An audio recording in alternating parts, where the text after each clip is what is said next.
are listening to the Let's Go Devils podcast on the Primetime Radio Network. Welcome back to Devils After Dark. We're live in the Primetime Radio studios for the Damn It Unhappy Devils recap. I'm your host, Sam Wu, here with Scotty of SiriusXM Liquid Metal as the Devils lose again 3-2 to the Los Angeles Kings.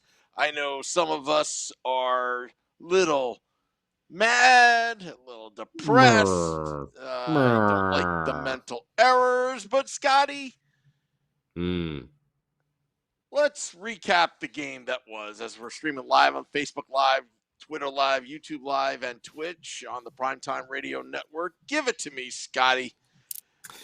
Yeah, Sam Wu, not going to be able to ring those hell's bells tonight for a Devils victory. Welcome, everybody, to another edition of Devils After Dark. And I got to say, I got screwed tonight because I live in Los Angeles and I don't have Spectrum cable.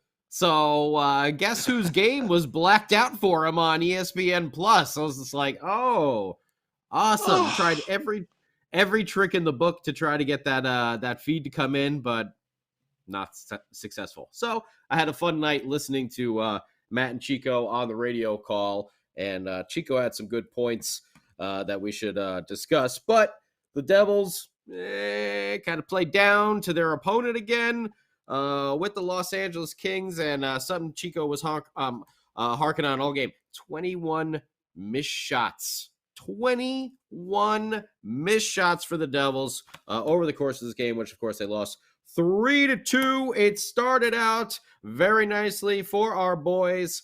Jesper Bratt, we've talked about it all year. Jesper Bratt being the most consistent Devil, MVP of the team leader, goals, assists, points, you name it.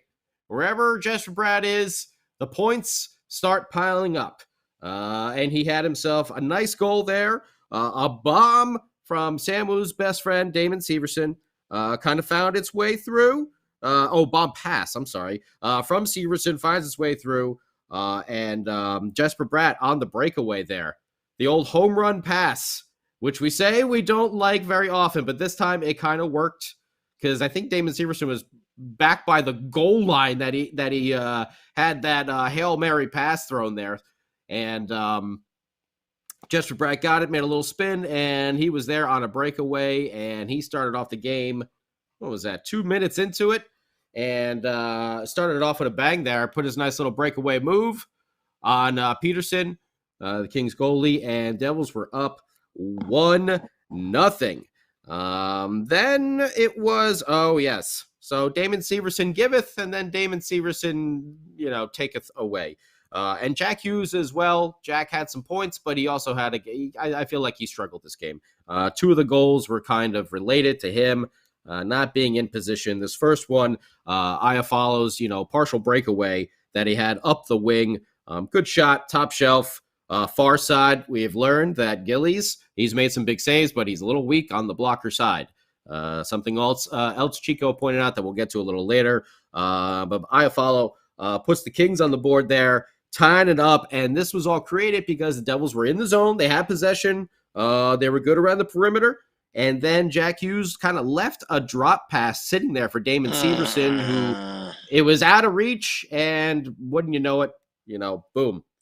Kings are going the other way. But then Jesper Bratt once again, and say it with me, Sam Wu, on the power play.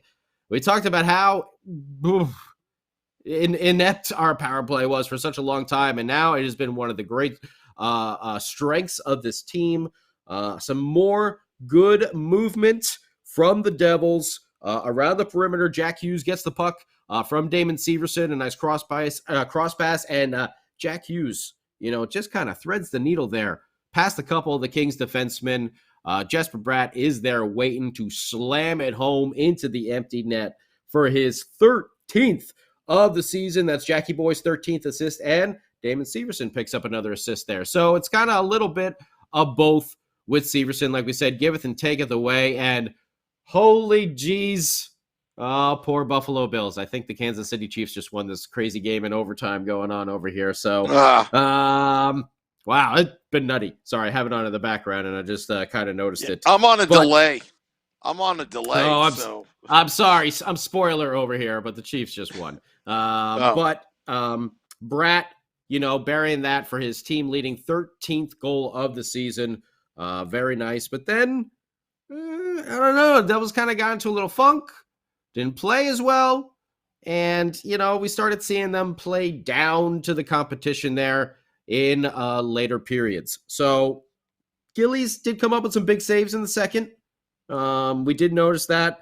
But we know the Kings then, Arvidsson scored his 10th on the Devils trying to get possession into the zone. A partial breakaway. That's right. Oh, that was the Hughes and Severson giveaway right there. I'm sorry. That was the Hughes and Severson giveaway. So you don't like to see these things. Mental mistakes. We were talking about it, Sam Wu. But the Devils really didn't do too much after that. Grunstrom got his 6th in the third to put the Kings up there, and they kind of shut the door. The Devils had some chances, but something that we have heard plenty of times before, they couldn't put the puck in the net. Once again, 21 missed shots.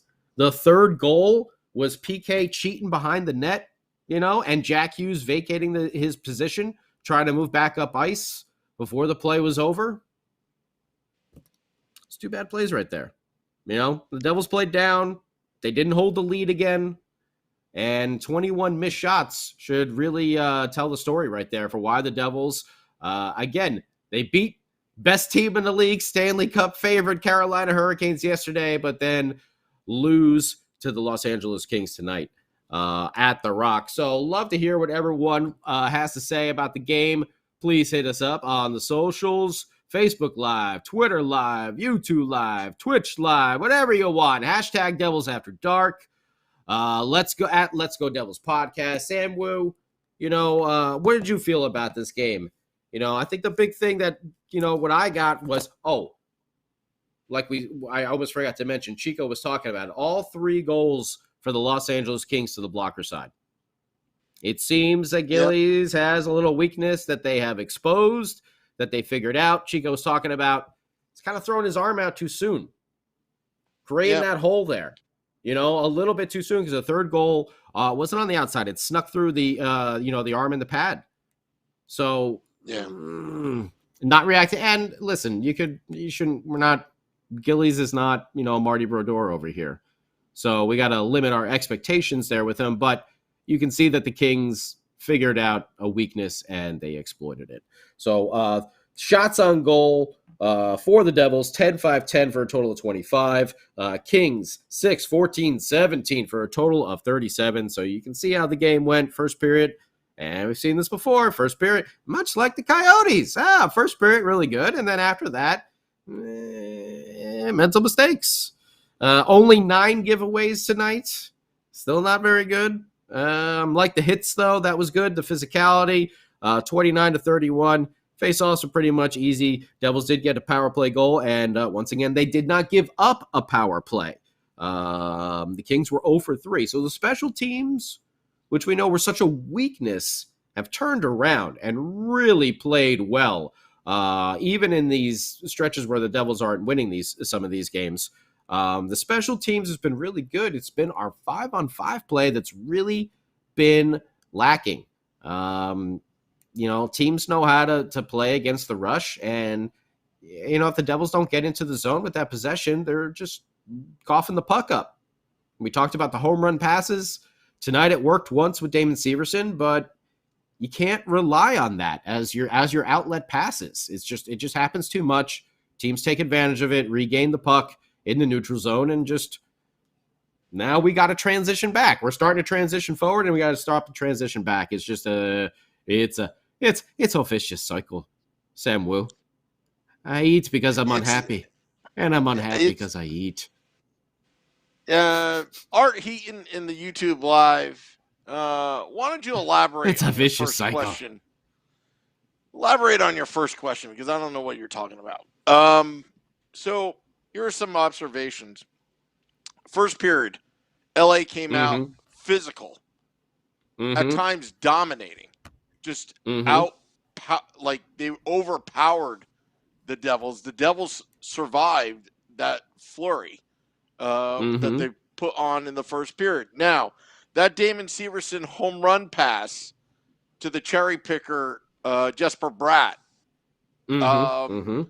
I don't have a problem with that, except for the Devils actually did get. If you go back on that play, the Devils, I believe, turned over the puck, and then somehow Severson got the puck back. It was actually a lucky play, and then that's where he caught the Kings sleeping.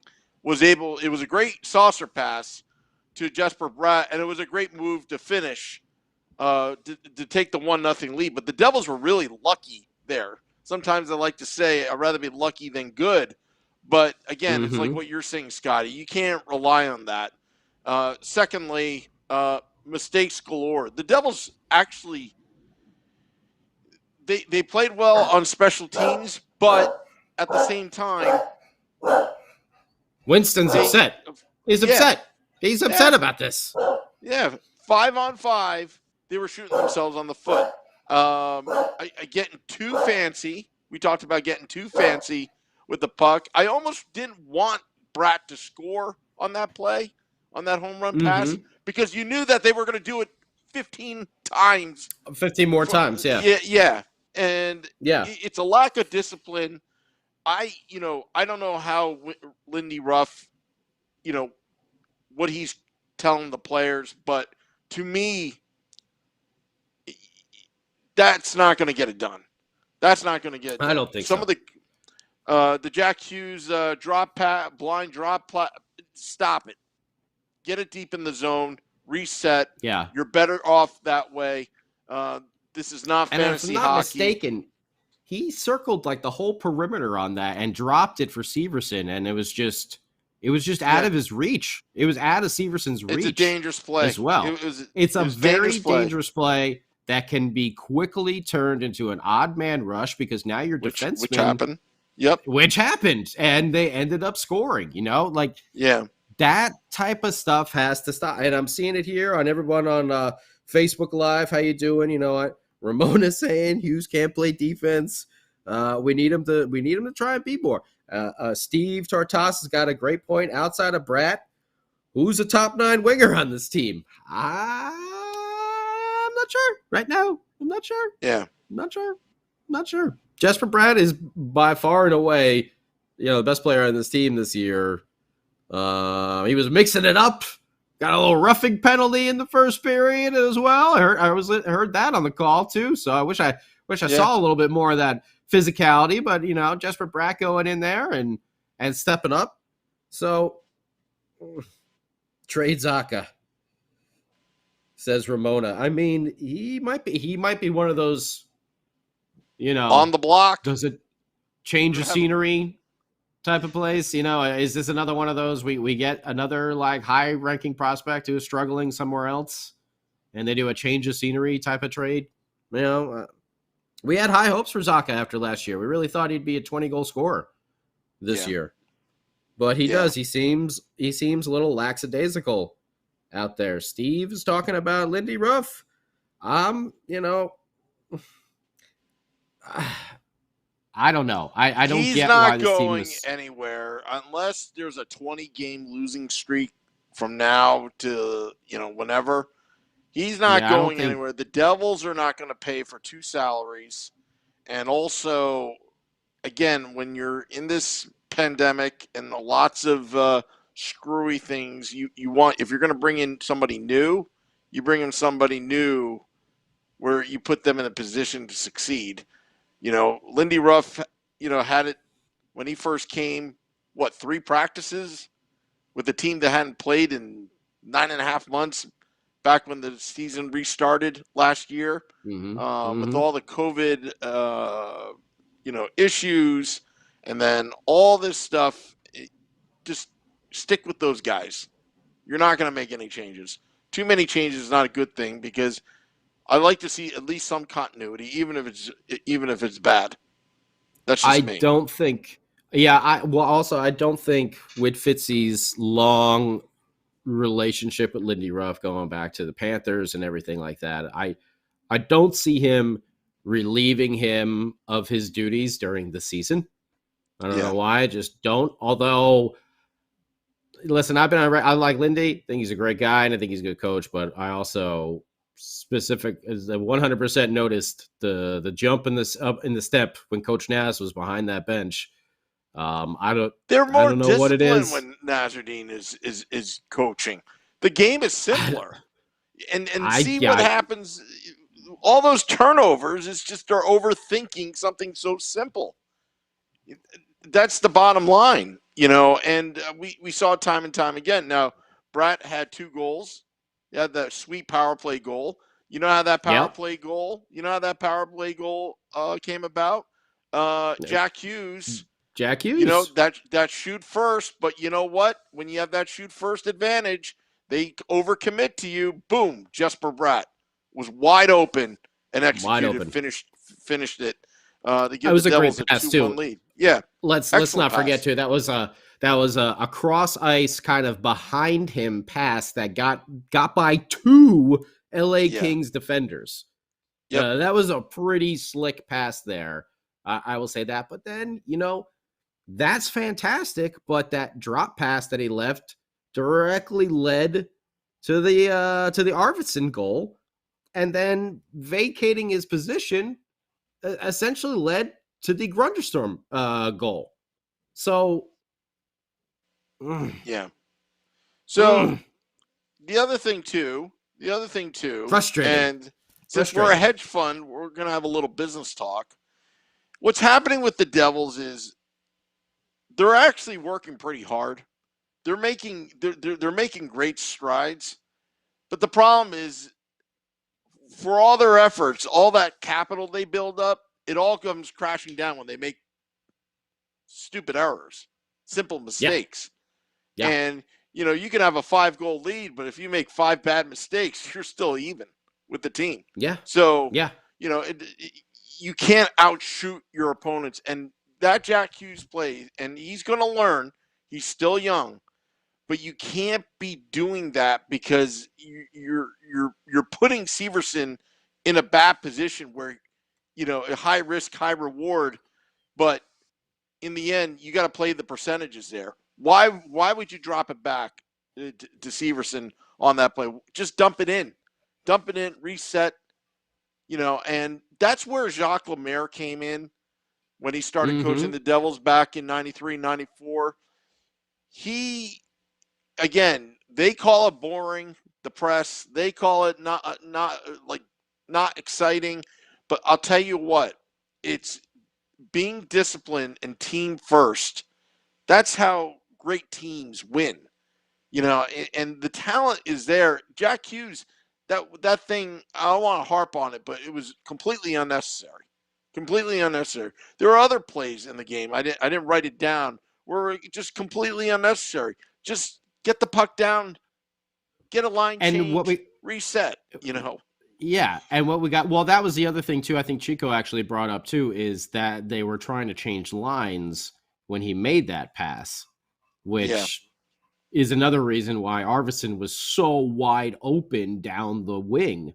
So, or was that Iafallo? I can't remember who scored that goal, but it might have been Iafallo, actually. But either way, they got to clean that up. And so, listen, Jack is talented enough. I know he's going to go, and I know he wants to get better. I know he wants to. Well, remember what he said just a few months ago. 5 years from now, I want to be a completely different player, a more complete player. I fully expect Jack Hughes to go back and look at the tape on that, and hopefully we don't see any more blind drop passes in those situations again. Sometimes it's just a learning experience for those situations. But in this instance, it directly led to a goal and directly led to a momentum swing, in another direction. Yeah. And that's not what you want to see from your team leaders out there. Yeah. And again, there were good things in this game. Special teams better. Special teams was great. Yeah. Special teams was really good again. Although they did kill off a 3-second power play. Because That's I right. thought that was a makeup call. Because I'm like, how are the Devils killing, the whole thing with Jesper Bratt when he was defending Jack Hughes? Now, let me tell you something about that for all you whiners that It's a don't like kill. fighting in the It's a kill in the NHL. paper to the next day. That's like Keith Yeah. Hernandez always says. That little dribbler, it's a line drive in the paper the next day. Yeah. Yeah. Well, let me tell you something. When he got hit, Hughes, and it reminded me of Seattle all over again, like deja vu. And a split second later, there's Jesper Bratt, the enforcer of last The season, enforcer. just Yeah. sticking up. I mean, he was outsized, outmuscled, but he held his own. And it is important to know that kind of leadership right there. I'm glad it's just not Nico defending, because Nico sometimes gets rough because he has to. And these are guys that you really don't want to be No, enforcing. I don't want Jesper Bratt being the enforcer on the team. No, I because I thank was him. like, don't hurt your hand. I thank him for don't it. Get injured. Yeah. Exactly. What yes, please don't break your hand punching someone in the head and hitting his helmet or something like that. But what I will say is where the respect is there is it sends a message to the league. You're not going to hit Jack Hughes like that, and we will do what it takes to defend him. Although it was a pretty clean hit from what I saw, but But it was a little borderline, almost blindsided the optics. But it's still good to do that. And then you take your penalties, you get in the box, you reset. Nothing more than that. Nothing cheap. Nothing vicious. But I like that. I like that a lot because it's sticking up for your teammates, and there's a whole psychology of it that I like. That the Devils aren't going to take this crap anymore, and that's good. That's good. And also, I'm just reading, so I get distracted because there's a lot of comments on the YouTube Live. I also see people on the Facebook Live. I also see our numbers going up since the game is over. What do we got? Who's on YouTube Live? I know we got Tim and Armando and Tyler and Steve and Ramona and Jennifer, Andrew, Gene, Glenn. We got a lot of people on here. Corbin. Oh, hello everybody. How you doing? All right. Who's on YouTube? Who's going on? What do we got? Questions we got? Well, I want to address this, Scotty. We're going to be serious here because Art Heaton wants to address about the Devils organization, cares more about right now. He's talking about the Jacob Panetta and Jordan Subban incident that happened, I think, a day ago. I will say this. Racism has no place in hockey, but before we rush to judgment, there's still an investigation going on. So I rather refrain from commenting because I know there's been a lot of tweets out there. There's a video out there. I hadn't really seen it, but yeah, I know that I really didn't. Yeah. Go ahead. Sorry. But the organization where Jacob Panetta plays for, the ECHL team, I did see a statement say that they will not comment till after the investigation is over. So I rather wait to address that. But generally speaking, that what's being accused and the accusations is pretty serious, very, very serious. And I think what the Devils have done and PK Subban addressing about racism and standing up to it, I think is legit. It's just I don't want to comment about that incident because I really don't know too much other than a couple statements from the teams, and there's an ongoing investigation to that. So let's focus on the Devils here. I mean, I don't really know too much about it. I heard Maddie and Chico talking about it real quick during the game, but I haven't watched any of the videos or really read up on the situation or really know the details on it anyway. So let's just focus in on Devils unfortunately losing to the LA Kings. Who else we got on YouTube? Donnell Weaver. He has a lot to say, and he's got some great comments. Hughes basically handed all 3 goals to the Kings tonight. And why would you start a goaltender that started last night in a back-to-back? Because Mackenzie Blackwood is not feeling well enough to go, but he did back up John Gillies. That was the reason. Amanda Stein tweeted that out, Donnell, earlier Did she today. say what is a upper body injury, a lower body injury, or is it just an illness? Mackenzie Blackwood? I didn't see that. Yeah. I think he's healing with some injury. I'm assuming. Well, he does. Heel, but as everyone keeps talking about this heel injury, this mysterious heel injury that Mackenzie Blackwood has, which obviously would very much be affecting him in goal. We've definitely seen him trying to go post to post and just like collide into the goal and knock the goalpost off the rings like numerous times this year. We've seen him play far back in goal. Usually when a goalie is doing that, he's not very confident. He's not cutting off a lot of the angles because they're not sure that they can move so fast to get from side to side. So, there are the factors there that are showing the clues. All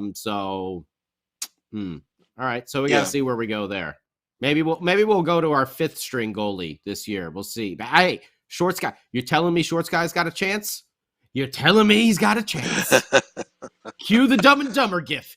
You're telling me there's a chance? That's Short Sky right now. E-Bug Central.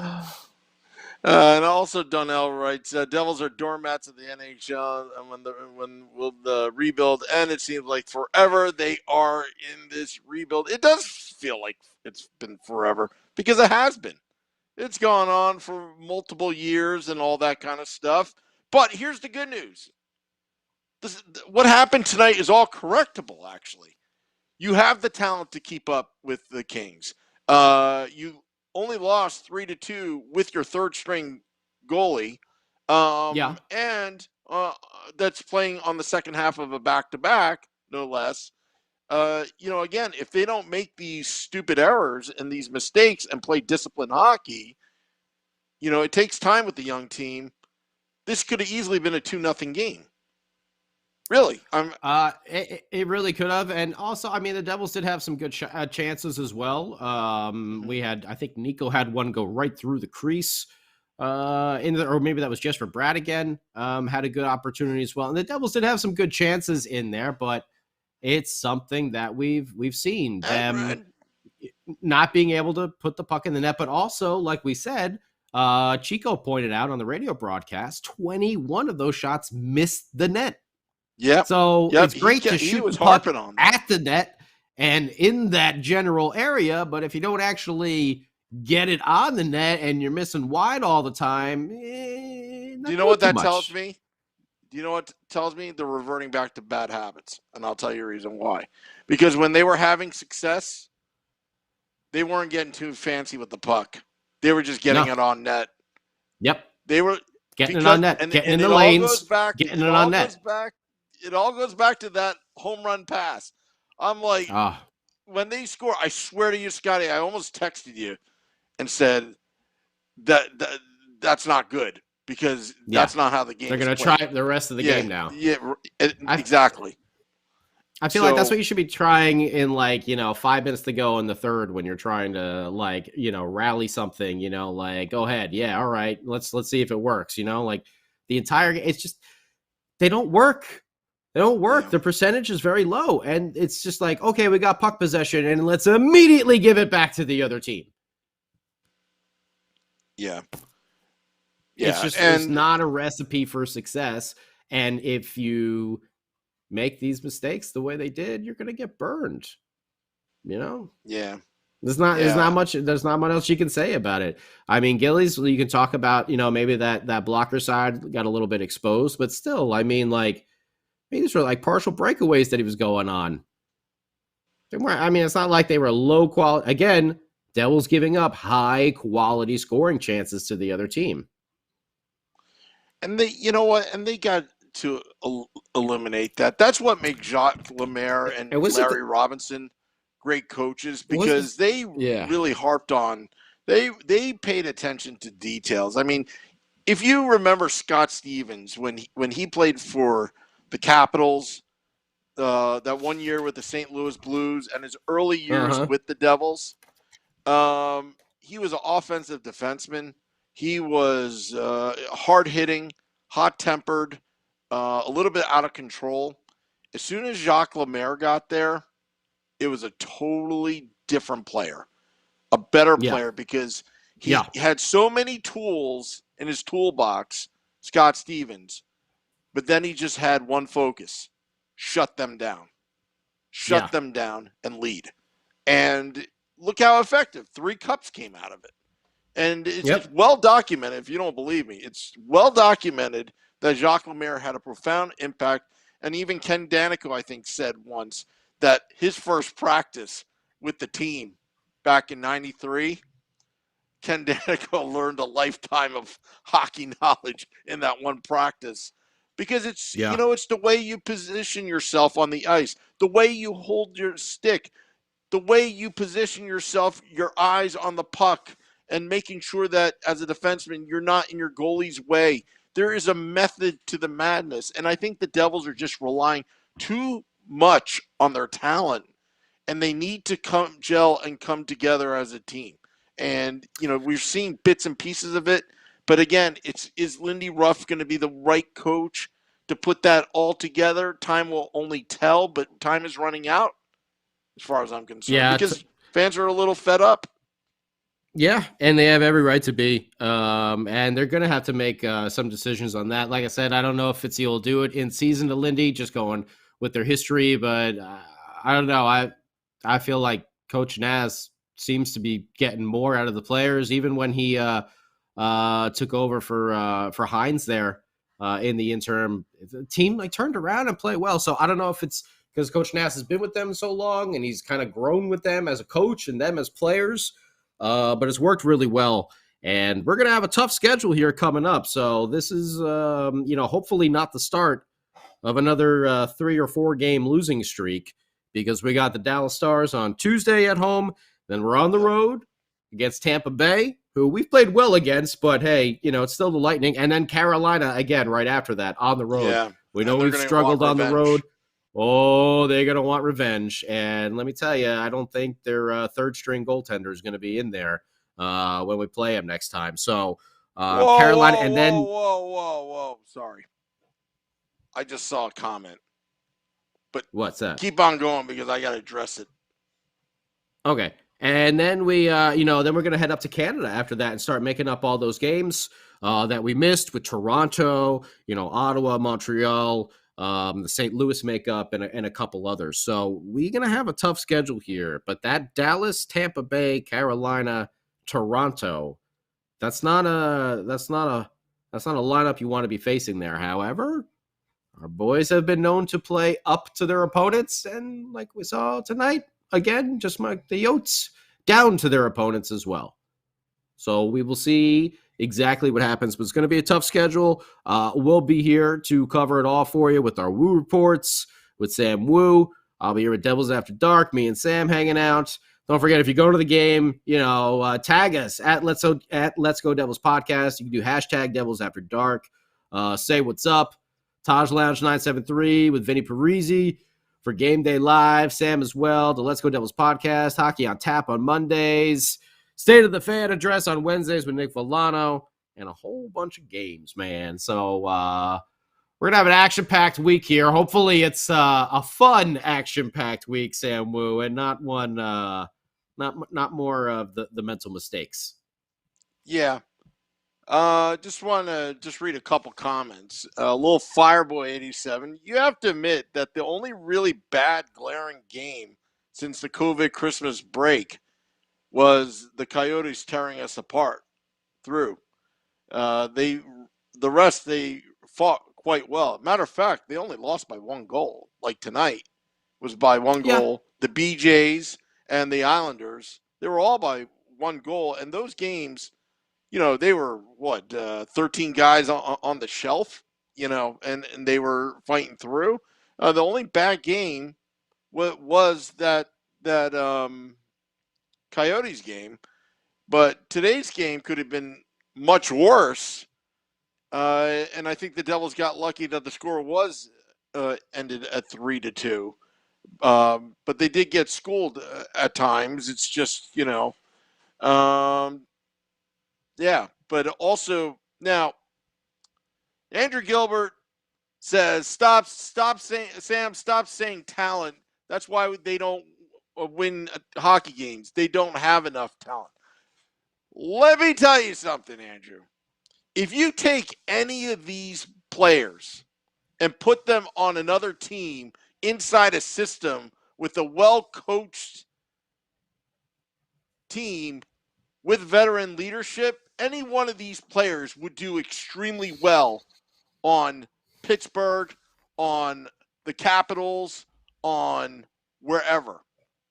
That's what I think he's saying we have a bunch of complementary players and we need some other high prize talent because they would work fine over there in Pittsburgh because they already have their whole core and everything team. like that. And by the way, Dougie Hamilton is on the bench, hurt. No, we know. He's not. We know. You know what I mean? This is still. I mean, this is. I feel like this was could have been a winnable game for the Devils, much like the Yotes, much like the Islanders. So seeing these points slip through and us falling, further down below 500, that's my goal for the team, is to see it actually get above 500 and stay above 500. Yeah. Not get there and then go on a 5-6 game losing streak and go back down again. So these points and these wins that they're not getting here just drives the hole just deeper and deeper and deeper. So that's why I'm a little disappointed here. This is why I was disappointed when they lost to the Islanders right before the break as well. It started a bad losing streak. Is this the start of another losing streak? Like I said, Dallas, Tampa Bay, Carolina, Toronto. That's our next 4. 3 of them on the road. Oof. So I just want to also say, because it gets me steamed because there is talent on this team. Okay, to say that there's no talent, and he agrees with you, Scotty, Andrew, about what you said, but at the same time, when you're in a rebuild, you don't bring in those veterans with such a young team. You got to develop Nico and Jack and the defense as well. And we don't have a goaltender, but you know what? I don't want to see fool's gold. I want to see our forwards and our defense. I think that's the main problem. We don't have a goalie. What's happening with the Rangers right now? Shesterkin is basically bailing them out the entire time. Are they really that good? I'm not so sure. We'll see. We'll see. They've got some talented players over there as well, but our goaltending has been atrocious. There's no way around it. Just go look at the stats. It's been absolutely atrocious the last 4 or 5 years. The defense has improved this year, but the goaltending, it's in the bottom of the league. And on top of that, Gerard Gallant wants to win now, but the Rangers have Chris Drury that's just putting the brakes on trading all their young talent, because that behind the scenes he's probably asking him, give me this guy. He's a win-win now. But if you're smart as an organization, you do not mortgage the future. That's all I want to say. Anyway. Well, we're going to see, but they're going to have to make some decisions on people. I know Ramona was talking about it before with Pavel Zacha. He's going to be one that we're going to have to make that decision on. Do we stick with them? Do you let him go? I think Mercer, Hughes, and Nico are all safe. Love Ryan Graves. Love Dougie Hamilton. I did love Ty Smith, but he's been absolutely terrible this year. So, we got to see, Blackwood, I was never 100% sold on. And this year, I don't know. Is he injured? I don't know. There's a lot of factors that go into it, but it's been 4 years now, yeah, man. But we'll see what happens here. We got an exciting week though coming up, Sam. We'll see. I'm excited. I love it. I love the old Dallas Stars unis. I'm a big fan of those. So I'll be happy to see the Dallas Stars coming to town, and then they hit the road. We'll see how they do out on the road there. Tampa Bay, Carolina, which we know they had a good time last time they were in Tampa. Sam Wu was down in Tampa Bay the last time they were there for a little road trip. And they won. We'll see if they can. Yeah, they won big time. So let's see. I remember some people at the time calling it a statement game for this team because we played so well. And then we all know what happened after Thanksgiving. So we'll see. Maybe they can recapture some of that magic down in Tampa. Maybe they'll have another great game against the Carolina Hurricanes where they play up to the Canes and match it because they showed their talent when they played the Canes, scoring some goals. Just got to get consistent. But we'll see how they go. We'll be back on Tuesday, Sam Wu, for another exciting edition of Game Day Live, the Woo Report, and, of course, Devils After Dark. Hit us up if you're going to the games. Taj Lounge 973. Stop by, get some bucket of beers for Game Day Live. 40 game starts. Right, Sam Wu? I'm cueing in the music. I'm cueing in the music. Did I miss anything? No. I just want to say thank you for listening and watching us, Devils After Dark. Going to drop the podcast a little bit later. Lots of podcasts. We also had the Sunday edition podcast as well, as we were giving out grades at the mid-season point. A little bit early, even though we're at game 40, but with all the postponements and all that kind of stuff, Short Sky and I were going over that. And, yeah, that's it. Till Tuesday. Yep. See you Tuesday. And until next time. Oh, the track ended. I got to get used to this. Let's go, Devils.